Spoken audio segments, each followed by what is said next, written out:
Podcast. Le très honorable Jean Bardin présente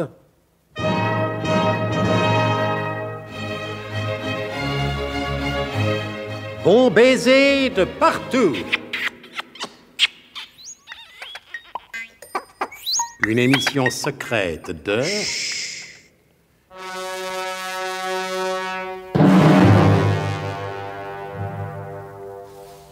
Donc, le professeur Slalom Jérémy Ménerlache fait visiter au colonel de Guerlas et à Nicolas Lorwadec la vaste usine laboratoire que les pouvoirs publics ont mise à sa disposition quelque part en France.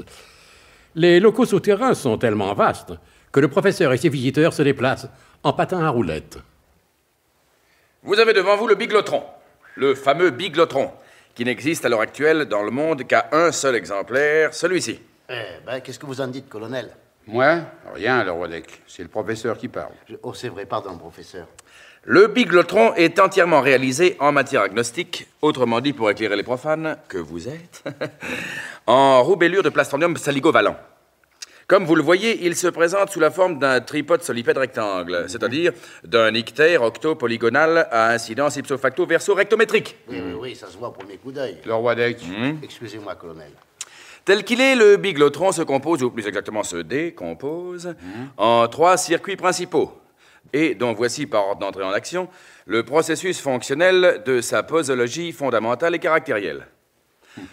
Dans le premier circuit, on distingue le clepstroïde, qui, isolé du piex de l'intrudement par une armature en fignabulose ignifuge, agit par capillarité médulaire sur le diffuseur de télédéconométrie différée, lequel, en vertu de phénomènes d'osmose ondulatoire, érigés en principe par le célèbre physicien Jean-Marie Keskel-Avoulvoul, catalyse, en quelque sorte, le Sputzmühl de dérivation, qui, par voie de conséquence, se trouve entraîné par le bugmuche michazérospiroïdal, en direction de la zone d'influence de la boustib de Rollweil, dont le tuyau d'Argounia folie spéculaire libère un certain volume de la plaque Smol, lequel, comme vous le savez, n'est autre qu'un combiné de Smith-Mufre à l'état pur et de troducium filtrant sulciforé. Ah oui. Ouais. Et qu'est-ce qui se passe alors dans le deuxième circuit? Vous êtes vorace. Ah, vous savez, professeur, moi, si on m'avait poussé plus loin que le certificat... Lorwadec, laissez parler le professeur. Alors. Vous voulez absolument des explications sur le deuxième circuit? Oh oui, s'il vous plaît, professeur. Bien. Dans le deuxième circuit, le même mouvement s'opère, mais en sens inverse. Il est donc inutile d'en parler, même à voix basse.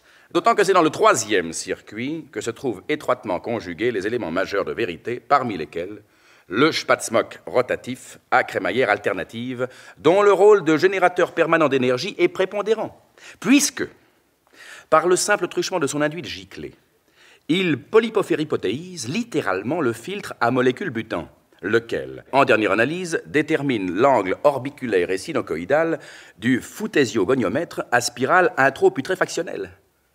Ah, à spirale intro-putréfactionnelle, naturellement. C'est à ce moment que se déclenche, sauf le dimanche et jour de fête, le bobinaromètre de diversion qui, par le seul jeu de ses 3 pétasses à piflon et de ses 2 poufias à tarif, active l'alimentation prioritaire de l'exhématophile de rupture, ce qui permet d'assurer la self-saturation plurilatérale de l'UFNUF à tête chercheuse et d'empêcher, par ailleurs, la formation de cristaux de niortiflore de Barzanoufle sur les parois tubulaires des pepsoïdo-caltinomales foireux, c'est-à-dire de neutraliser le calcifrage, le redoutable calcifrage, toujours à craindre à cette période par suite du passage du flac d'Azmul dans le calcif du propentaire de l'artification. Je pense bien, dites donc.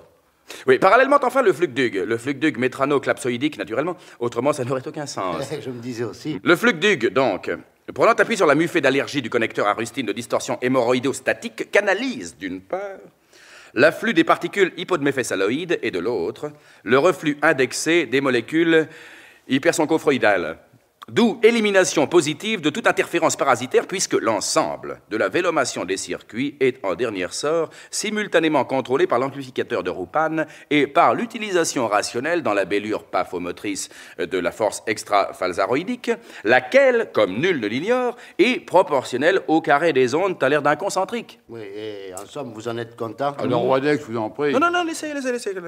C'est souvent en répondant à une question naïve qu'on vous met sur la voie d'une grande découverte. Eh bien, écoutez, je ne sais pas, professeur, si ma question va vous paraître assez naïve, Mais voilà, c'est à propos du premier circuit du Biglotron. Bah, écoutez, le roi d'Aix, vous êtes bien gentil. À plusieurs occasions, je vous ai même dit que je vous aimais beaucoup. Mais il faudrait tout de même pas abuser de la situation et importuner le professeur. Mais tout de même pas la prétention d'en savoir plus long que lui sur le Biglotron. Alors, mais colonel, je vous ai déjà dit que ces questions m'intéressaient. Allez-y, mon cher, allez-y, je vous écoute attentivement. Eh bien voilà, vous avez bien dit tout à l'heure que dans le premier circuit, on distingue le clepstroïde qui, isolé du PX, de l'intrudement, par une armature infiniabulose ignifuge, agit par capillarité médulaire sur le fil useur de télédéconométrie différé, lequel, en vertu du phénomène d'osmose ondulatoire, érigé en principe par le célèbre physicien Jean-Marie Quesquet-Lavoulevoule, catalyse en quelque sorte le Sputzmühl de dérivation qui, par voie de conséquence, se trouve entraîné par le Bugmusch Michazero-spiroïdal en direction de la zone d'influence de la boustiffe de Relevaille, dont le tuyau d'argoniaphonie spéculaire libère un certain volume de Laplace-Moll. Vous avez bien dit ça? Mais oui, j'ai bien dit ça, oui. Mais le roi d'Aix, c'est prodigieux. Ah, moi, vous savez, mon colonel, je ne fais que répéter les propres termes du professeur. L'inventeur du Biglotron, c'est pas moi.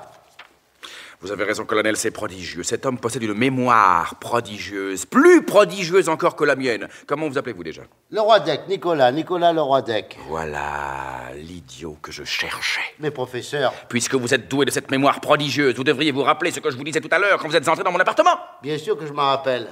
Quand nous avons frappé, vous avez dit « Entrez, c'est toi mon petit lapin vert ?»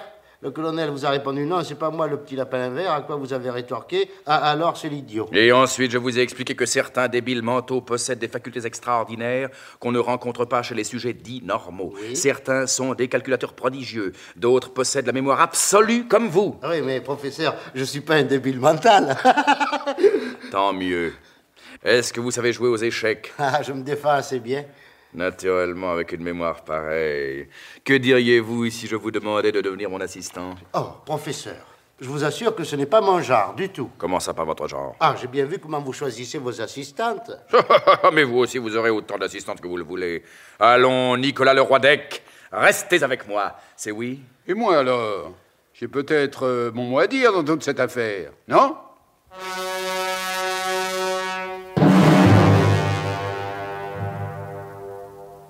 Le colonel a-t-il encore son mot à dire? À quoi peut bien servir le Biglotron? De quoi demain sera-t-il fait? Vous le saurez en ne manquant pas l'écoute d'un prochain épisode de notre grand feuilleton d'espionnage de parapsychologie, Bon baiser de partout. C'était Bon baiser de partout. Une émission secrète de Pierre Dac et Louis Rognoni. Avec Pierre Dac, Jean Piat, Paul Prébois, Alain Roland. Décryptage et mise en code, Jean-Wilfried Garrett.